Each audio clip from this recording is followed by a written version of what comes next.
So today we have Christine Daza. She's a nurse practitioner and the owner of East Coast Escape Property Management. So before we get into everything, Christine, just tell us a little bit about yourself and how you got into nursing. Hey, how are you? Thanks for having me. Really excited to be here. I started nursing 8 years ago now. I went to Hunter College in the city, and I played volleyball there. And I was trying to figure out what I wanted to do. I think I wanted to be a nurse. I wasn't really sure yet. I ended up graduating there with a psych degree, and then I ended up doing an accelerated program at Downstate in Brooklyn. 15-month program, really tough. Lots of studying, no life. My husband now was my boyfriend then. I barely saw him. I got a job in the ER in Brooklyn. I worked there for 2 years as a nurse, and I went back to become an NP right from there. I did NP school back at Downstate, and I ended up going back to the ER to work as an NP in the ER. I was there for 3 or 4 years, maybe, first full-time, then per diem.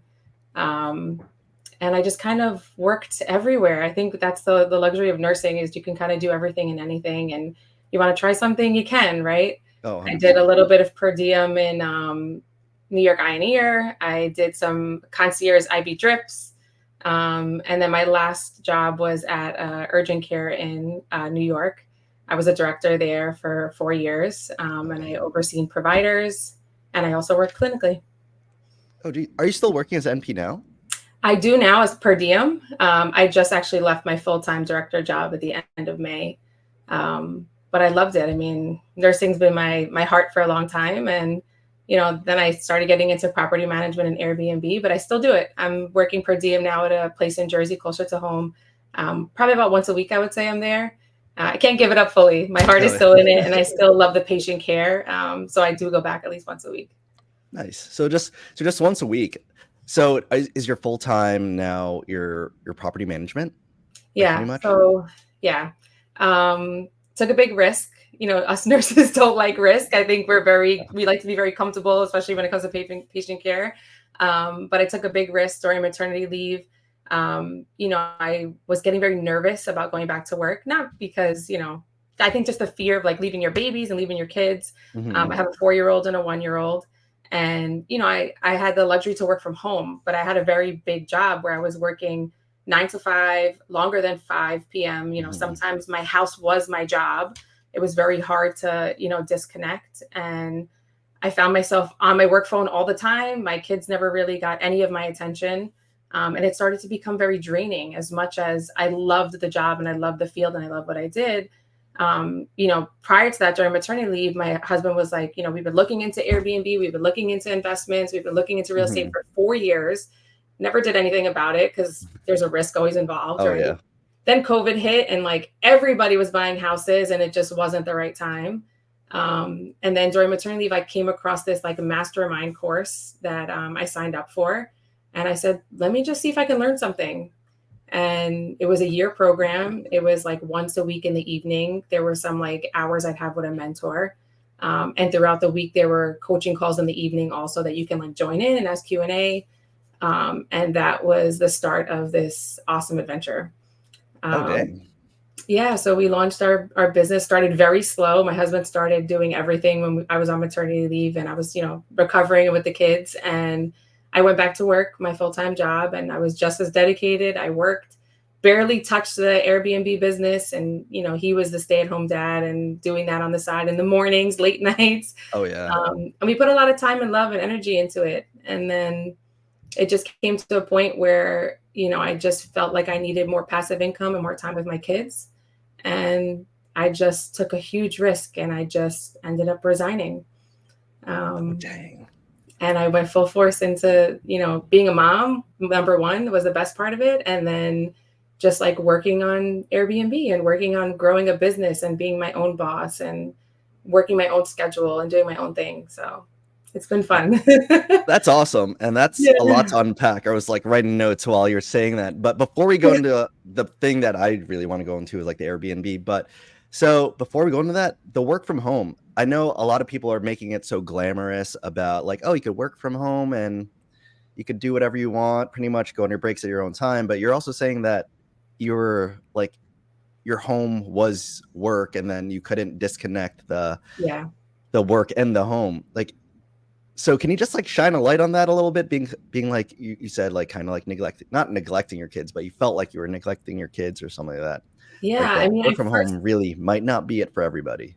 Oh no, I mean, I was grateful for it, for the fact that I didn't have to travel, right? Like nobody wants to travel and be on the train. And, I first started a job in Queens when I lived in Queens. And then when I took the director role there, I was already moving to Jersey. And it was an agreement that I can do my administrative work from home, and I would be in the clinic once a week. And I did that once a week. I drove into the city. I worked my clinical shifts, and I love the patient care aspect of it, right? But the working from home part, you wake up and you're already in your job, right? That's number one. You're waking up in your house, you're in your job. My office was downstairs. I tried to make a separate section to like dedicate to just being work related, but it's not easy, right? You step away for a minute to go to the bathroom, and like you're still working, you're on work mode. There's no going home or going to work. It's always here. And a lot of times if you were in an office and it's 5 o'clock, you're like slamming the laptop down and you're hitting the train to go home. For me, it was like, oh, I'm home already. I can work another hour, or I forgot to do this, or I forgot to do that, or a provider's calling me, and I'm the director and I want to help, but that's what I'm here for, to be supportive. So I never really created a boundary where I would separate that, and I would say, okay, it's this time. I have to really just put my phone down and like now go upstairs and be family. And that was the challenge that I had. And I think that's a lot of the challenges people have when they work from home, because you're just like, we're home. I can just run downstairs really quick, but really quick turns into an hour. And I find myself on the weekends finishing stuff that I couldn't do during the weekday. And it just didn't feel like home anymore. My kids were upstairs and I was missing out on so much because I didn't step away to take lunch. I didn't step away to, breathe for a couple minutes like people mostly do in the office. You think about it, you're hanging out with your coworkers, you're talking, you get coffee in the lounge, you go out for lunch. Things like that don't happen when you're working from home because you're essentially by yourself. So it was a bit of a struggle, but I did it for 4 years, and I loved where I was. I loved my role, and eventually it just became where I felt like I needed to create more time for myself. Like, your kids are only little ones. My baby is already a year old, a year and a half almost now. And it goes so fast. And I just didn't want to, I don't want to say waste it, but I didn't want to be in an office downstairs in my own house, missing out on my own kids. It just knowing that your kids are running around up there like, oh, I wonder what they're doing. And it's hard for kids to understand. Like, my daughter's 4, and it was always like, why are you on your work phone, Mom? Why are you on the phone? Can you put your laptop down? Banging on the door to come in. I'm in a work meeting, like, or a really important call. And, it's my office, but she doesn't get that. This is the playroom too. Like, this is our house. This is our home. So it was very hard for her to differentiate. And she would always be like, I don't want you to work. Why do you have to work? So it started to really hit home. And I just didn't want to give her that experience anymore, where she felt like that was my priority in our home instead of a family or us, where we're supposed to be a family here, right? The dinner table wasn't the dinner table sometimes. It was a dinner table and an emergency call. So it just was crossing a little bit too many boundaries at that point. And I just had to make a decision, a huge risk for our family. I didn't even have a job lined up yet. I had nothing. I just went out on a limb and said, I know the type of person I am. I know I can figure this out. And I will. Right. And I just did it. Honestly, it was like a decision from night and day. No, that's awesome. Because like, I kept like getting, I guess, shiny object syndrome for like my wife, who's I guess also your friend. I was like, oh, why don't you do work from home? Everyone seems to make it look so easy. And then she's like, oh, I don't want to be working from home. The kids are going to always look for me anyway. So how am I going to get work done? And then I'm going to feel guilty for saying no to the kids or something like that. So yeah, that's a luxury too, right? Especially as a nurse. Like, now that I look back at it and I'm in the clinic now as a provider, my work stays at the clinic, right? Like, I clock out, I go home, my patients go home. There's no paperwork involved. I'm just seeing patients and I go home. maybe I have to lock my charts, stuff like that happens. That's fine. And that can happen at the house, but it's different, right? Like, you're leaving work behind you when you leave the room and you go into your car and drive home. So, and your kids are your kids at home. It's not your kids in work. So I definitely agree with her saying that. A lot of people feel like it's a luxury, and sometimes it's really not. So let's jump into East Coast escape. So property management, like you touched upon it, but how did you just like decide property management instead of going to like rental properties, or instead of doing what everyone else is doing, like Airbnb arbitrage, all the other avenues that you could have went down. You went on the property Yeah, good management side. question. So like I said, I was thinking about this for like 4 years, literally. Me and Jeff had drove to like Pennsylvania 4 years ago, looked at houses. We're like, we're going to buy a house. We're going to buy a house. It never really happened. And we just kept putting it in the back burner. And then when I ran across that course on, I think it was even Instagram, I may have seen like a video from the main person from the course that his story inspired me. It was about like his family, sort of the same way I feel about like creating this passive income and, you know, being your own boss. And it was a big investment in terms of money. Like it wasn't, you know, it was a pretty penny to get into this course. And I said, it had how much was it? It was $7,500. Okay. It was a pretty penny, you know, especially I was on maternity leave when I did this, right? And this was like a decision we had to decide, like, is it really worth it? You know, there's a lot of courses out there that sell you the world and you pay all this money and they're never there and they just give you these documents, right? And it's like, figure it out yourself. That wasn't the case with this course. They're very hands-on. You have a one-on-one mentor, and everything, I have to say, everything I learned was from this course. And in there, we went in there thinking we're going to buy all these properties and we're going to have 10, 15 properties by the end of the year and we're going to Airbnb them. And, you know, we went out, we saw a couple of properties and, you know, some inspections were horrible. We were looking at a really nice pool house in Pennsylvania, indoor pool. You know, the cash on cash, they teach you how to learn about the investment and like if the money is worth it when you think about all the expenses and the area and the occupancy rate. And we were just about to close. We got an inspection. It wasn't so great. I was talking to the mentor. We ended up saying like, it doesn't feel good in my gut. There was like some mold or something that just didn't sit well. So we backed out. And 1 week later, and after someone else had closed, a week after they closed, they canceled short-term rental in that area. So I was like, that's a huge risk. Now, if we would have had this house, our plan is to short-term rent it. Now we can't short-term rent it. And we have this big house in Pennsylvania. What do we do with it now, right? So I started talking to our mentor and our coach, and, you know, he was like, why don't you co-host? And I was like, what's co-host? Like, I didn't even know what it was, right? And he was like, you know, you manage other people's Airbnbs, you manage other investors, other people's second properties or vacation homes. So we started looking into it a little bit. And I was like, he's, you know, the way that he talked about it was you can start building up cash flow very fast without having to buy all these properties. You could just manage all these properties and your cash flow would be so much faster than investing 20% on a property, waiting to make that money back, hoping it rents, right? So I started looking into it. Jeff wasn't into it at all at first. He was like, you know, I want all the money myself. Yeah, he was exactly. He Typical was like, guy.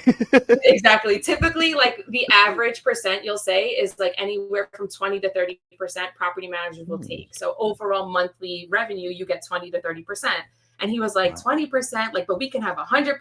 The mindset was like, you know, a little different. So I said, all right, well, I'm going to go on this adventure by myself. Like, I have to prove this to myself that I can do this. We invested a lot of money. I'm not backing down now. So I started by myself. I made a little LLC. I did all these little things, but like, I couldn't do this by myself. There was no way. There was a lot of like sales calls that had to happen. We had to now find these people. Remember, we had to find these properties that want a property manager and want someone else to manage their property and give up that percentage of their revenue also. And then we finally landed one of our first deals. And after we got our first deal, he was like, oh, okay. You know, now he's like peeking over my shoulder when we're doing things. What are you doing? What are you doing? How's it going? And I, you know, then we had a really serious conversation. And I said, listen, like, this is what we should do. Like, the passive income is there. There's ways to automate this. There's ways to set this up, hire people, be our own boss, work our own schedules, have meetings when we want to have meetings, you know, go on vacation when we want to go on vacation. And then he was interested. So now he's full force in it. You know, he's like the sales person. He does calls, he does the marketing, he does the social media. You know, I'm very big on the operations of it. And it's been fun. You know, we've been doing full force, I would say, like for him was since March. Full force for me was like June 1st, the day after I was officially resigned. You know, and it's been a short few months that it's been our business. And it's been a huge learning curve, especially coming from being a nurse. It's so different. Very different. But at the same time, it's been fun, you know, learning it and like making mistakes and learning from the mistakes and just kind of being your own boss and like making your own decisions. It's been cool. Dang, the mistakes of real estate for me, even though I only have like 2 regular rental properties, already give me like anxiety just thinking about all of them. But good for you. Right now we have 5. We're managing 5. But I get But it. We had a long-term rental for a long time. Our condo that we lived in before we moved, we did it as long-term rental. And those are a little bit easier. You have less problems, right? Because yeah. it's one person there. Every once in a while something goes, you have to fix something. Mhm. Short-term rental, you're talking new people every 2 days, 3 days, sometimes a week if you're lucky, and you're dealing with all different type of people. So there's definitely more anxiety attached to it, I think, than a long-term rental. So I could see why you're saying that. No, I'll definitely pick your brain on that. But for the mentorship, like 7,500 is a lot of money. Like you said, you found it off Instagram. Like there's so Yeah. many like BS type mentorships where I've paid for like 6 grand for like one of them, and I think like another 4 grand for another. And like you said, they just give you a whole bunch of like videos and be like, here's a Facebook group, you could ask your questions in there. I'm like, Yep. fuck, did I just really just waste my money? Yep. Can I get a refund? I We was did like, the what same. the hell? We did the same. This was probably the 3rd or 4th course we invested in. Mhm. Just different things. Like we were testing the waters. My husband took like a course before with someone for like social media. We like flew out to Cali one time for an investment. I mean, listen, you're investing in yourself at the end of the day. So you learn something no matter what. But you're right. Like you spend all this money and like as soon as you sign on the paper, they like send you everything and you never hear from them again. And No. it's the truth. With this course, the stories was what touched me. Like he had something, with his son. He was going through a lot. He was stuck at his day job while his son was sick. I had something similar in my family where I felt like I'm working when I have stuff going on with my family that I can't be there for. And I started looking into him. I started following him on Instagram, I started watching a little bit. And then, the universe is always there to tell you something. And like a week later, or maybe like 2 weeks later, I went to my aunt's house in Freeport and we're like talking and chatting. And I started telling her that I'm like looking into this program or looking into getting into real estate. She's a real estate agent. And she's like, my sister, she like took this course and she's in Canada. And, in the course, one of the classmates in this mindset course was this guy, Mike. And I'm like, can I get your sister's number? So I started texting her. I'm like, what are the odds that like a week later after I'm looking into this, I'm going to talk to my aunt, totally unrelated. Somehow this stranger that I just saw on Instagram is going to come up. And I spoke to her and she was like, I took a mindset course with this guy. Like he's legit. He's a wonderful human being. Like she had so many nice things to say about him. And I was like, if I can get like a real source to tell me that, it may be worth it. But Instead either way, of like those random 5-star reviews. exactly. Either way, it's a risk, right? But I just felt a little bit better knowing that like she knew the person, she was in a course with that person, and now he's running a course. So we just went on a limb and did it. And I was like, what's the worst that happens? We lose 7,500. It sucks. Don't get me wrong. We'd have to work to make it back, right? But what's the best thing that can happen? We can do and be as productive or be as successful as what we're seeing that he's teaching these people to be. And now that I can say next week we're in the program for a year now. We signed up last August, and like the difference from last August to this year, the amount of knowledge I've learned and like support. Like we're in a group of 600 people that manage throughout the United States, and actually not even the United States, just people in other countries.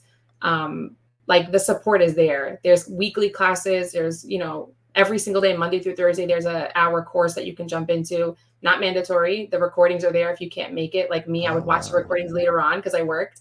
And then we had a one-on-one mentor available always. Every week we'd have a call. That's awesome. I would like text him all the time and bother him. Like I would feel awful. Quick question. But for me, it was worth every penny because now look where I am now, right? I have, 5 listings. We have our own legit business running. The passive income is coming. Don't get me wrong. There's a lot of hours in the back end, but it's when we want to do it. The mornings, I don't have to jump into a meeting and get on a call. I can work later on. Last night I worked till like 12:30, 1 o'clock, working on some things in the back end.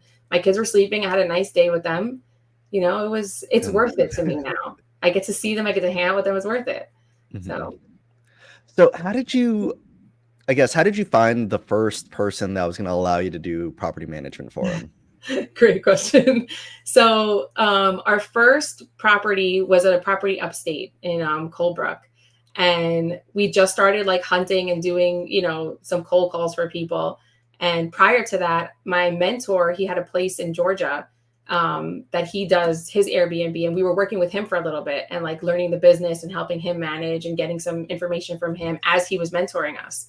And one of the things that they always talk about is like, you know, joining these Facebook communities and, you know, reaching out to people that have questions about their Airbnb that are like owners, and just giving people value, right? Just like no charge, just helping, just being a human being and helping people. And eventually it comes back, right? Or eventually they come back because they realize, oh, wow, you said this and it worked. What do you do? And now they're interested in you. So my mentor actually was the first one that gave us like a referral to somebody upstate New York that was looking for a property manager.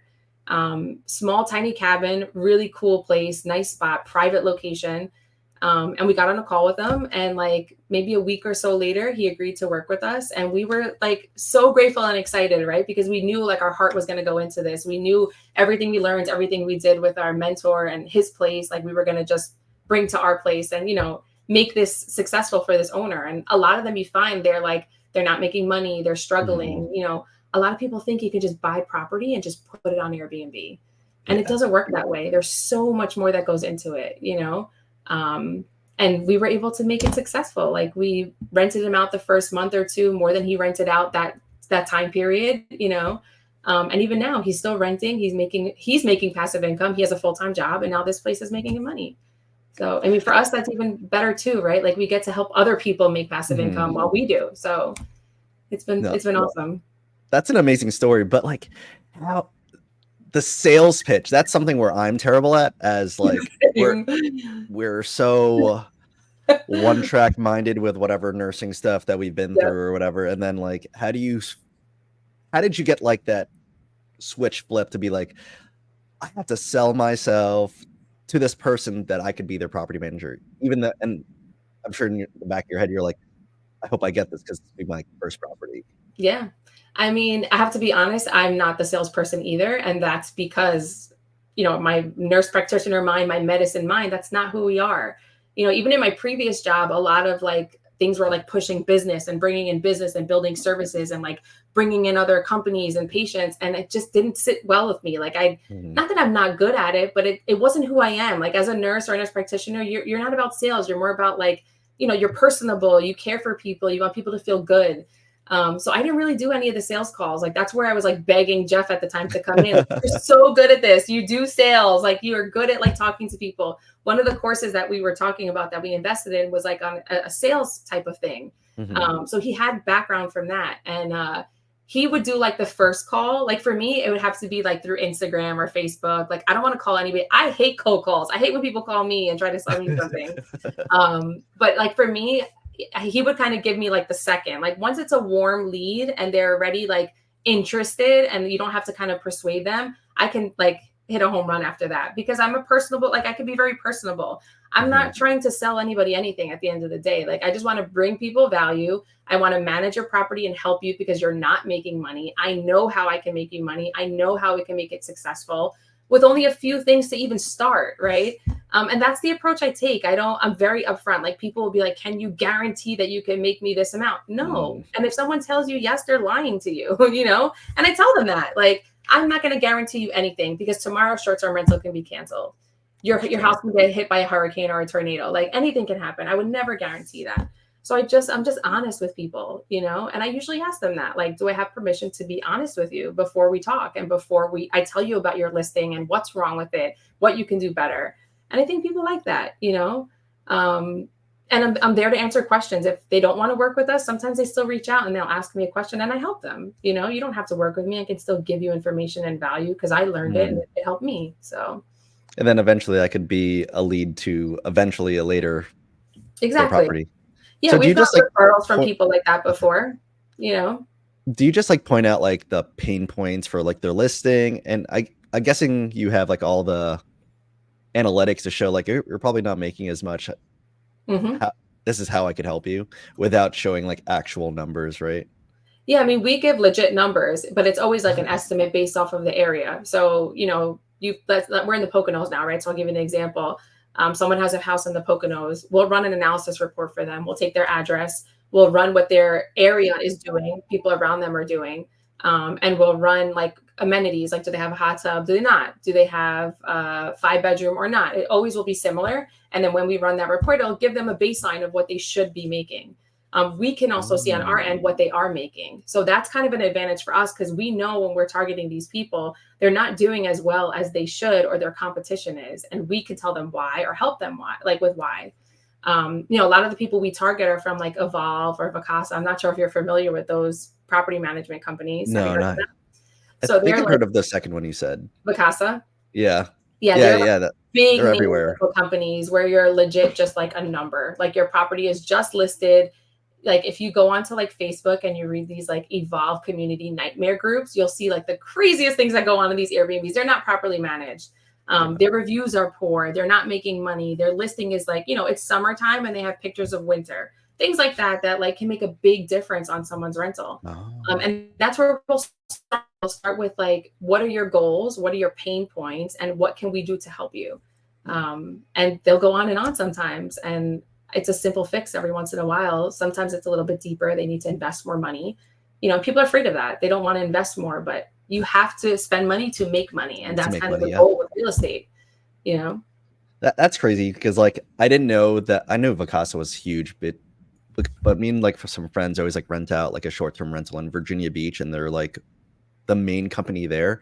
And when we got there, like we were supposed to check in, but the place was still trash from the previous person. So we had to call them. You're like, oh yeah, we'll send over a few people. Then like a few teenagers in a pickup truck while they're drinking beer, walking through the, Sounds I'm like, right. what the hell is going on?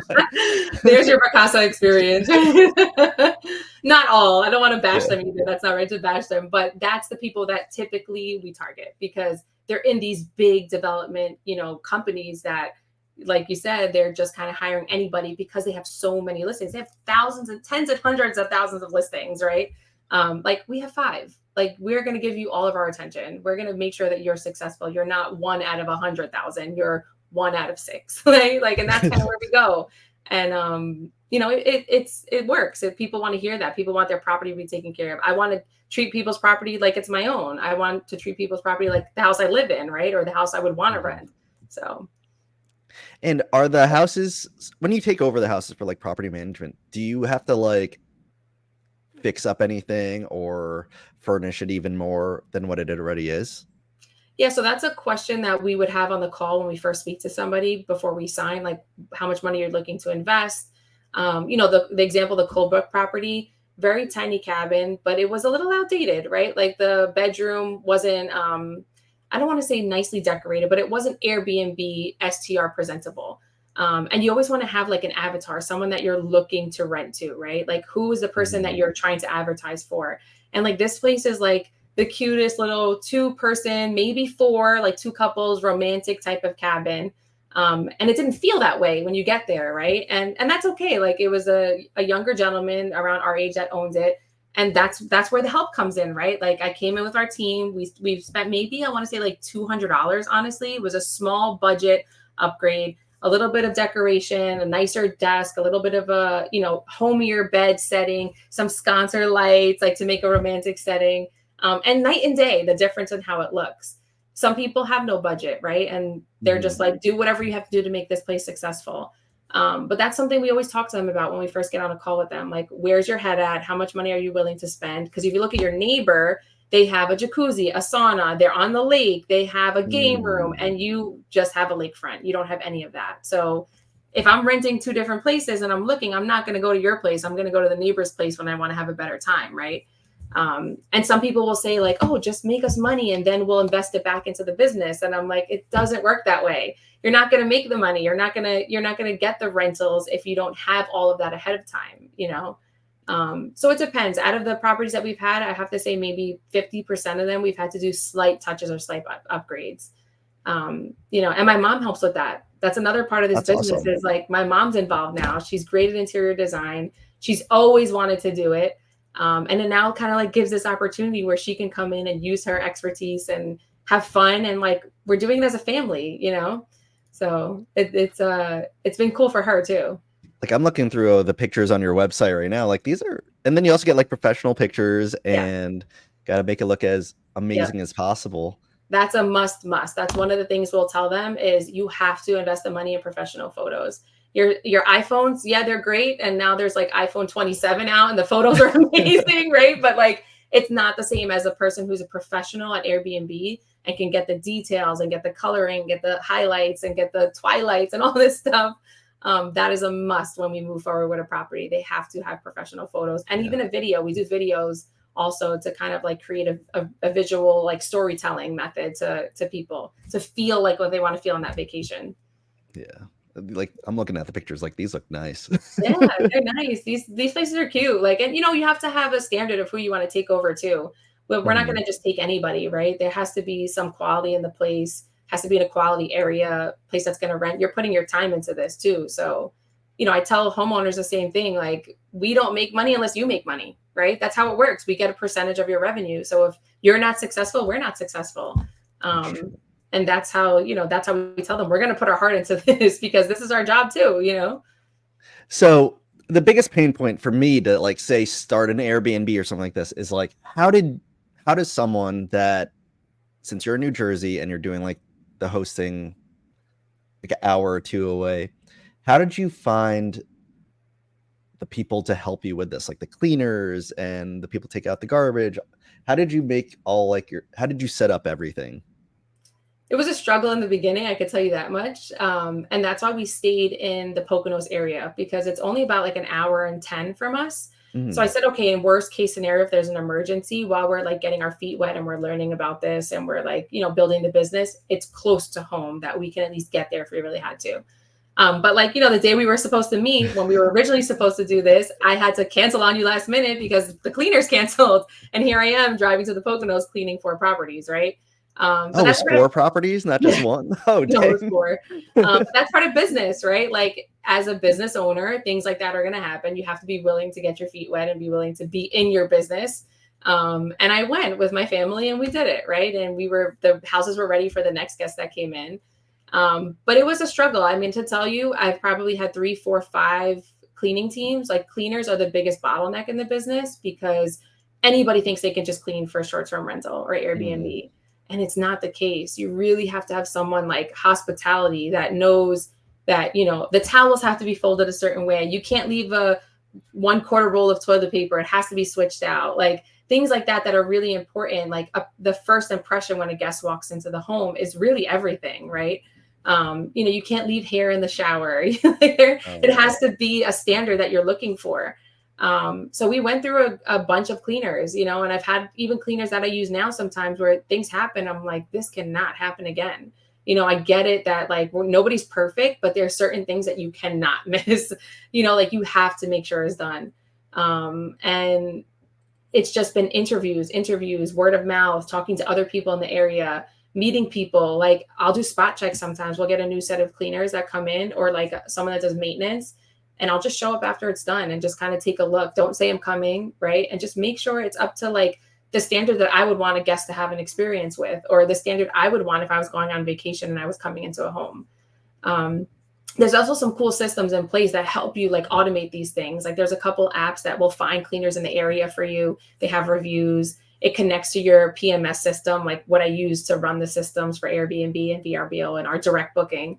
And it, you know, as soon as we get a guest that books, it sends them a message through the app. They can accept it. It goes right onto the app. There's really no communication between me and the cleaner. They can put problems on there. They take photos. They do inventory. I can create a checklist that they have to follow. So it becomes a little bit more automated that way. But it's really just trial and error, to be honest with you, until, you know, something goes wrong that you're just like, I got to swap somebody out or get somebody else in.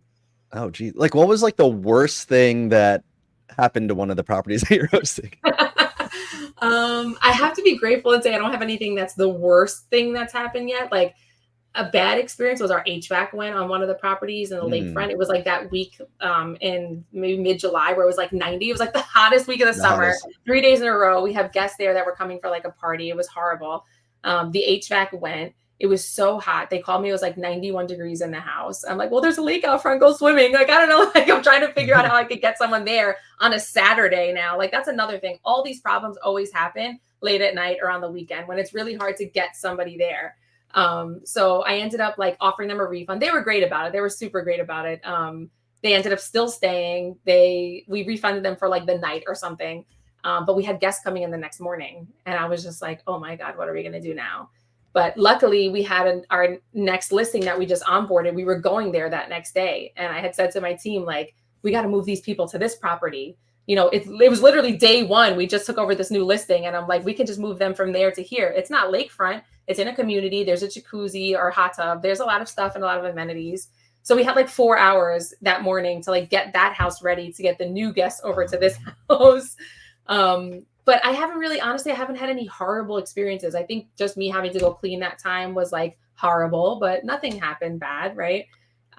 Like some cleaning nightmares, even that I didn't have. Like, we haven't had anything major yet. Knock on wood. Oh my goodness. Like, I don't want something crazy to happen this week, but that's the industry. That's the business. Like, anything can happen, you know? But luckily nothing horrible yet. So how does that work?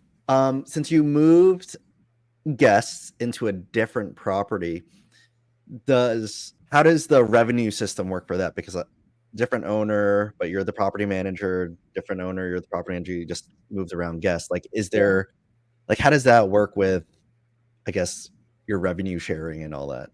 So we collect all the money for the rentals. And then at the end of the month, we'll give the owners like an owner statement on how much they made. We'll take out their expenses from their cleaning if something went wrong. You know, our management fee, the insurance that we'll get for every rental, we'll buy insurance for every single guest for any damages. But we just moved them from that. We canceled the reservation on that VRBO and we had them rebook on this new listing. And that's it. The revenue now still comes to the same account when we do our statements at the end of the month. It just goes to that owner instead of the other owner. You know, I'm not the math person either. Yeah. So I don't handle any of that. I'm just like, hey, this one went over here. Like, you know, and the accounting team and, you know, our revenue management team will take care of that. But it's not that hard. You just literally have them cancel and they reserve on the next one. We just honored the same price. We didn't charge them more or less. And they just rebooked for the same exact price that they paid. They were cool about it. They were great guests too. They were, you know, when you hear that, you think as a guest, that's a nightmare. Like, you were looking forward to this place. And of course, the day of your trip, it gets canceled, but we had a solution. So they were happy. It didn't cancel their vacation. They still got to go. It was just in a different house. So how many people are on your team? It sounds like you have like it's you, Jeff, and then accounting team, cleaning team. So there's 6 of us right now currently. I just say team because we're all team. Like, we're all in this together, right? But it's family owned. So it's literally me, my parents, my dad, my husband. We have a virtual assistant that we hired that helps out and does a lot of the management with us. And 2 of my friends, actually, they've been so awesome. They're like, I know this is new for you. I just want to come in and like help you, whatever you need help with. Like, I want to learn the business too. So they're working, they're giving some hours. Actually, I'm sorry, 3 friends. I just realized one started with us last week. And they want to learn the business, right? And that's like, they're like interning, but you know, they're learning and they're great. And I've worked with them before. So they've been doing a lot of, you know, work for us on the back end of operations and getting to see the insides of the business at the same time. So I guess total, there's probably 7 or 8 of us now. But you don't really need that many people, you know, like, it's not a business where you need to have like, you know, 200 people running something unless you expand to that much and you're in multi-states. But right now we're in 2 states. So it's not, you know, we'll slowly grow as we need to grow. And right now what we have is totally manageable. And geez, like, you grew this in a year? Yeah. I mean, honestly, probably like 5 months, to be honest with you, because I wasn't involved or invested at all until I really resigned. You know, because I'm a very loyal person. Like, that was another part of it too. Like, with my old job, I gave my heart for everything all day, every day. I really cared about the providers. I cared about my company and the team. And I wanted them to be successful because I'm working for them, right? And that's my job as the employee there. But once I resigned and now I was like, I have to make an income. I have to make this work. You know, I was fully invested the first like couple months. It was like no hours of sleep. I was working all evening, early in the morning, 5 o'clock in the morning, we're up and working. You know, and a lot of it is mindset. You know, that's what we're doing now too. Now that our course for the year ends this week, we signed up for like their part 2, I guess. And it's a mindset course, and it's all about just now like being a boss and, you know, having the mindset of a boss and having a mindset of someone that, you know, has goals and ambitions. So that's the next level. We'll see what this year brings to next year. I don't know. I'm excited. So what are the goals of this? Like, what do you want to do with your property management team? What's your overall goal? Yeah, I mean, our first goal, like we have goals in parts. Our first goal is we want 10 properties by the end of the year. So we're at like a 1 property a month hunt. This month in July, we got 3 properties. So like anything can happen, but our goal is at least 10 by the end of the year. My husband wants to leave his W-2, his full-time job. He has a job now. I didn't even mention that before, but he has a regular job now that he works at. He wants to leave that fully. His job is more, convenient. Like he's accounting, but it's not 9 to 5 meetings. Like he just has work that he has to do and get done. But it's still a W-2. It's still a job that, he has a boss and he has to, present to people. So that's the first goal, get him out of that. I actually got, where is it? I can show you. So when I left my W-2, that was a cool thing about this, this company. They sent me, or this course, they sent me this like award in the mail. It's really big. I don't even know if you're able to see it here, but it's the Freedom Award. And it's like in recognition of me leaving my W-2 and creating my own financial freedom. So I leave this little bad boy over here to the desk so that when he comes down to work and he does these sales calls, I'm like, you need to visualize your name on one of these things, So that's our first goal. Get him out, get 10 properties. I think the long-term goal is, like we say like 100, we want like 100 properties. Like that's our long-term goal. We have goals to buy our own vacation place. We have goals to, I want to get an RV and just travel. That's literally that's my ultimate goal. Get an RV, take my kids traveling, state by state, enjoy life and still have a business, but not work, 80 hours a week. You can ideally, if you do this the right way, and I see it from my mentor, I see it from these people, you can work 5 or 6 hours a week. Mondays is their day. Like Mondays, they work 4 hours. And then a couple days in the middle of the week, they do check-ins, right? But if you really set it up the right way and you really automate it and you have the right people in place, that's our goal. I just want to live my life and like earn some money. And, you're essentially paying for your time freedom. That's what you're doing when you own a business like this. Wow. That's what I want to do too. Hey, let's talk. I'll teach you everything. Like, dang. Yeah. But I have to also say, I still want to be a nurse practitioner. I do. Like, my heart is really also in that too. When I go to work now, it's so different. Like, I'm not thinking I need to work as an NP because I need to make money and I need to feed my kids or pay my bills. Like, now I'm just like, I enjoy going and suturing somebody. I enjoy helping the elderly lady that got into a car accident. I enjoy helping the little kid that has a fever. It's just so different now. Like, I'm actually doing it because I enjoy helping people, not because I have to do it. So I still want to work as an NP. Like, Jeff kind of thinks I'm crazy for saying that, but I'm like, I spent so much money and time and investment in school and hours of studying. Like, you guys get it. It's not an easy career to do. And I would never give it up. I would still do it one way or another.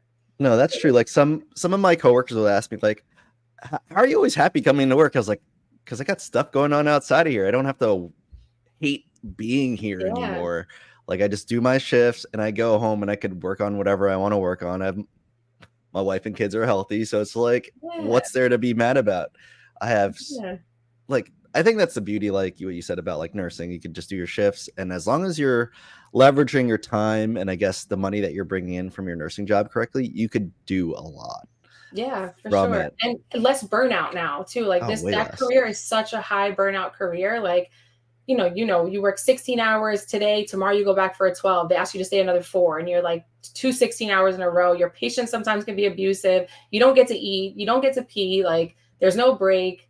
It can be a really exhausting job, right? And I think that's the luxury now is that, like, if I don't want to come back next week, I ain't coming back. Like, I need to take a couple of weeks off and I'll come back at the end of the month and work a shift or 2, right? That's the luxury of being able to say that and then enjoying it when you do go back and taking care of somebody, So I agree. It's not the same feeling anymore. So how many houses do you need under your property management to get your husband to leave his W-2? 10. It's exactly 10. You did the math and yeah. And so that's how like legit you have to get with your goal. You have to like be specific, right? Like, we've gotten down to the point where we're like, this is funny. He actually just talked about this, where where is he going to be when he tells his boss that he's going to resign? What color shirt is he going to wear? What's the first thing he's going to do when he tells her he's resigning? Just flip the table. I'm out. I'm out of here. And the funny thing is he was like, oh, as soon as I resign, I'm going to run upstairs and I'm going to jump in my pool. And then I'm going to hug my wife. And I'm like, oh, pool comes before me. Got it. No problem. Like, here I am motivating you for like, 8 weeks, 8 months, whatever. And the pool's the first thing. The pool is the first thing. That's how specific you really have to get. And that's why I liked about this mindset course is like, you have to visualize the crap out of everything. You have to know exactly how you're going to feel. What is it going to sound like? What is it going to smell like? Like your imagination has to take over to make it real, to make it like part of your subconscious. You have to build it in. And that's where we are right now. Like, everyone always has a long-term goal. I'm like, I just want to do like short-term goals here and there, like something to strive for faster, and then create another goal, like build momentum, So that's where we are. 10 properties by December 31st. January 1st, he will no longer be at his job. And that's the goal. Damn, I love that. I love how it's like, this is the date. Yeah, it's got to be doing specific. It's all like, hopefully by. No, see, that's the thing. You have to take away the hope. Because if you have that little bit of doubt, your mind is going to run with that. You have to have that mindset of like, I will do this. I'm going to figure it out. And I'm like laughing because December is the goal. Our pool is closed in December. I'm like, I'm going to open up that bad boy. You're going to jump in with the algae because that was what you were going to do. Right. So those ice plunges or whatever they have now. Yeah. The polar plunge. Cold plunges. You have to be specific. You really do, because your mind will trick you if you're not. And that's one of the things that I loved about this course too, is not only was it teaching you the in and outs and like learning about real estate and arbitrage, all these different options, like, even talking about arbitrage, like why I would never do it, right? Like everyone has their own opinion, but they'll teach you these ways to make your own opinion. But they really drive in on the mindset. Like you have to be cocky almost. It sounds like crazy, but you have to really have this mindset. Like, I'm going to do this. No one is stopping me. Because if not, that little second of doubt in the back of your brain is going to say like, you're not doing this. You can't do this, and it comes, but you got to just let it go, Dang. I need to be better at that. I'll send you some stuff. There's some good things like good audio, good podcasts, good books, like that you can just listen to and read. Like when I drive to my nursing shift now, like 30 minutes away, the furthest, like I'll listen to it on the way there, on the way back, we'll like listen to little audios and mindset books and like things that just really get your mind going. So like, you're going to be successful. You'll figure this out one way or another. So in doing that, you messaged me about that you're starting a YouTube channel. Yeah. What are you going to teach on there? That's what I'm going to ask you. What do I teach on there? You're the expert in that, right? No, so I really just want to like get my face out there. That's one of the things that like, that's way out of my comfort zone. And that's where like, even this podcast, like I was like nervous because like, I don't do things like this. Like, nurses don't put their face on social media and videos and stuff. Like that's just the old me that is coming back into the front. Right. But like, Jeff is big on social media and marketing. He's like, people have to know, like, and trust you. Like they have to. And he always says that no, like, trust, no, like, trust. That's the only way people are going to work with you. You have to be personable. You have to let people see your face, and it's just like, oh, okay, whatever. So I was like, this is me breaking out of my shell. I'm like, if I'm going to do it anywhere, I would love to do this for MG's husband, Brian. Like I've seen your stuff, like this would be awesome. This is a good way to just get my face out there, get comfortable with talking to people. And like, I can talk, it's not a problem. I just don't like putting my face out there. That's the thing. So that's where I'm going to start. Like what we want to do on our YouTube page is just like put information out there, like little tips, like the top 3 tips you can do for your Airbnb to make it successful. Right. And just give people value. Like I said, it always comes back. If it's not with them, it's with somebody else, right? They're going to say, hey, look at this video to a friend maybe that needs help or needs a property manager. And it comes back around. Right. Same thing with like the cleaners and stuff. Like we make good relationships with them and we talk to them and we build up them, because at the end of the day, where are they? They're in homes that they're cleaning for that may need a property manager, right? It's always going to come around.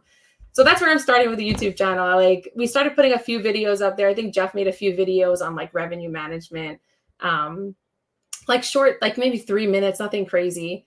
But like YouTube is forever. He always says like those videos always stay there no matter what. Like people can always come across them. So that's what we're going to start, like just venture into something a little bit different with this and just let people know who we are and what we do. No, that's great. Like I just subscribed to your YouTube channel right now. You're probably like 1 of 4 followers, I think. I don't even know how many we have. I don't even think. Like the biggest thing for you, what I think you should do is you have to broadcast yourself as a nurse practitioner that does it, because you'll get like the nursing back the whole nursing people backing you, and then they're going to see all the people that want to, because like the whole Airbnb, real estate, YouTube by itself is so saturated because you have big things like Bigger Pockets already on there. Then you have uh other people, like even like I don't even think Alex Sabio, he's big on Instagram, but on YouTube he's not. So like it just shows you that like these people that are big on certain social media platforms aren't going to do well yet on YouTube. So like you have to like really niche down and then eventually broaden out. And then I feel like that would work really well. Yeah. There we go. That's where I got to start then. And those are good people too that look to invest, right? Like a lot of nurses and a lot of people in medicine. Even when I used to work in the ER, I would like talk to the doctors there and like the other NPs and providers, and they're always like, "What do I do with this money? Like, where do I put this money? What investment do I buy? What property do I buy? Should I get a storage unit? Should I get, like they're always thinking about investing." So that's not a bad idea, honestly, to just niche down to someone like that, and it's personable. I can relate with nurses and the hustle and the exhaustion and wanting to do something more.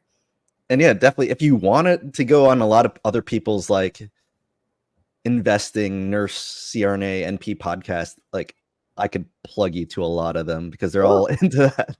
Yeah, I would love that. They're way more into hearing numbers, so you'd have to be okay with like saying numbers. I'll bring my numbers guy, Jeff. Because that's what they're like, oh, this is what we want to hear. That's so like I actually do think you're gonna do really well because no one talks about the co-hosting, at least not that I see on my YouTube. I always see Airbnb, arbitrage, or actually having Airbnb or midterm rentals. Like everyone that I've interviewed on this are like midterm rentals and arbitrage. So no one actually talked about co-hosting it. And that's the cool thing about real estate too, is like you can go anywhere. Even with our short-term rentals, we're actually looking into midterm rentals for the slower seasons. Like we're on some websites where like we look for nurses. We look for people that are traveling, that are going to do a 13-week contract somewhere, that are looking for a midterm rental.